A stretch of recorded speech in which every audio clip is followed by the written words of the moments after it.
Hi and welcome to our wrap of round 13 of the Western Region Footy League. I'm Kevin Hillier. With me is the glove man, Steve Thom. A lot of people have commented about his gloves. He's very soft this time of the year. Caroline Springs weren't soft, but Wyndhamvale were too good for him. Yeah, and again, Paul O'Shea with his 9. He's really grabbing them down forward at the moment and kicking a bag of goals. They started off all right, Caroline Springs, but Wyndhamvale just showed their true strength in the end to have a good convincing win. Absolute blockbuster game between Laverton and Braybrook, and the Magpies brought the bunny home. Isn't it a bit of excitement now, with our split as from today? Division 3 will start. Braybrook would have been, they'll be bitterly disappointing not winning that because they may play Laverton in 6 weeks' time in a final now. Yep. But Laverton, great win, great victory to them. They have really built themselves up for a club that was dead and buried, basically November, December. Well done to them, and they can look forward to playing finals now. Yeah, absolutely. Glen Orden will play finals, but that suffered their first loss of the season. Not surprisingly, to the team that we knew would be really good in West Footscray. Yeah, good win to West Footscray down there, short and reserve. They had no excuse. They had a couple out Glen Orden, a couple of their running players. Joshua McDonald, I think, was out today. But West Footscray down there, they've stamped themselves now as a genuine chance of a premiership down there in Division 2, and it's just fantastic. The spread of players they got down there at the moment. See, Damien, who's only kicking his 2 goals, so the spread of goal kickers they've had down there just shows some good things for them. I mentioned Paul O'Shea before. He's now on top of the goal kicking in Division 2, just a couple ahead of Damien Uze.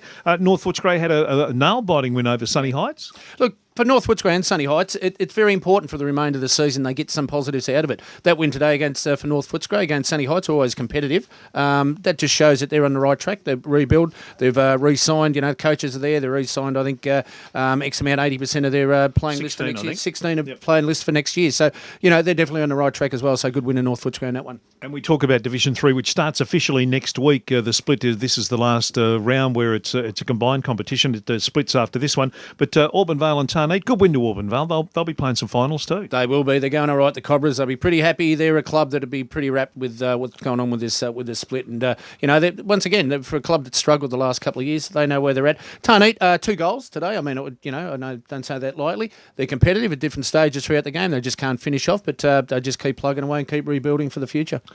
Big win to Parkside over North Sunshine, and Manor Lakes won the Battle of the Lakes, beating Sanctuary Lakes in that one. Let's turn our attention to Division 1.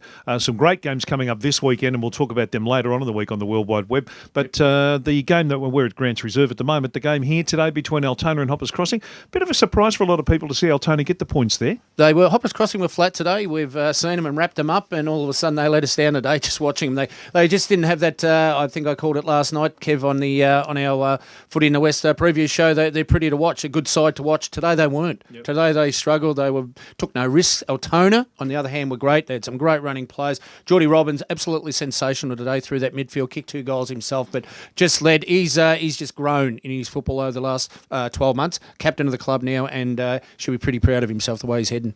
Werribee District's another win, this time over Port Melbourne Colts. Mollivis with 7 goals. Yeah, they just keep getting better and better. I thought that Port Colts might have pushed them over there, and I thought I tipped them to win for what it was worth, but I thought they might have gone a lot closer, Colts. But Werribee, they really just flex their muscles when need be, and I still don't think we've seen the best of Werribee Districts. I reckon come the finals on a big stage, they're going to step up another notch. Well, I don't know if we've seen the best of Deer Park yet either, because they still haven't got their best side on the track, but they come up with another win again, this time against the hapless Sunshine. Yeah, Sunshine, by all reports, threw everything at them, competitive for half the game, but when Deer Park wanted to get into Gear 2, all of a sudden they take over, and they are a professional outfit. There's no doubt. I think Thornton was named in their best players, one of their best players. So great to see Brent Thornton and all through the Shiloh Smith with his 3 goals. I think just fantastic. So they are an outstanding side, Deer Park. And another good win to Spotswood. Jason Cloak again with 5 up forward, so they're just going along doing it nicely. Next week's their big test. Yeah, next week will be a huge one. Good win to Spotty, as I said, over Albion.